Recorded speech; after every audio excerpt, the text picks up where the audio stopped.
की आंखों पर, सांगाने 80 घाव सहे मरहम पट्टी की आंखों पर, फिर भी उसकी अस बिजली सी छप गई छपाछप लाखों पर। मैं तो पिछले दिनों पढ़ रही थी, देख रही थी, अपार वेदना हुई मेरे दिल में।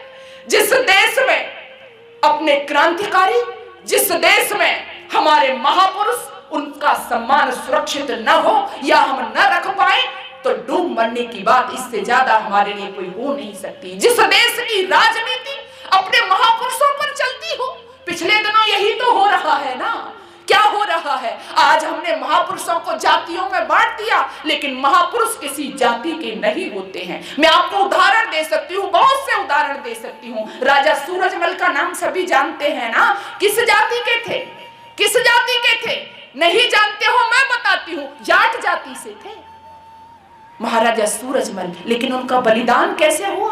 कैसे हुआ उनका बलिदान? जब उनके दरबार में एक गरीब ब्राह्मणी आई, आकर के कहने लगी कि मुझे न्याय चाहिए। क्या न्याय चाहिए? कि मेरी बेटी को जिंदा जला दिया गया है विधर्मियों के द्वारा। क्यों? क्योंकि उसका केवल क्या उसका जुल्म था, केवल ये कसूर था कि उसने इस्लाम धर्म स्वीकार नहीं किया। चल पड़ा था वो योद्धा, भुजाएं फड़कने लगी थी बदला लेने के लिए, और उसी में महाराजा सूरजमल का बलिदान हो गया। यदि वो जातिवाद अपने अंदर जिंदा रखता तो एक ब्राह्मण बेटी की रक्षा तो कभी नहीं जाता। नहीं देखते हमारे महापुरुष जातिवाद, नहीं था उनके अंदर। लेकिन आज बांट दिया गया इस देश में। राणा सांगा का नाम आता है, वीरता हमारे अंदर आ जाती है उस सांगा का नाम सुन करके। कौन था वो सांगा? सांगाने 80 घाव सहे, सांगाने 80 घाव सहे मरहम पट्टी की आंखों पर, सांगाने 80 घाव सहे मरहम पट्टी की आंखों पर, फिर भी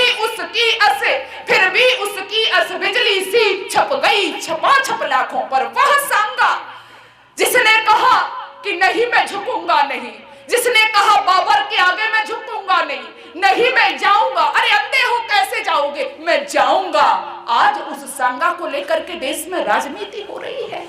जरा विचार करो, उस सांगा का प्रपोत, उसका पौत्र कौन था? महाराणा प्रताप था, जो जंगलों में मारा फिरा, घास की रोटी खाई, पत्नी का देहांत हो गया, बेटी खत्म हो गई, लेकिन झुका नहीं। आज उस देश में महापुरुषों के नाम पर राजनीति हो रही है। इससे बड़ा वेदना का कोई विषय नहीं हो सकता।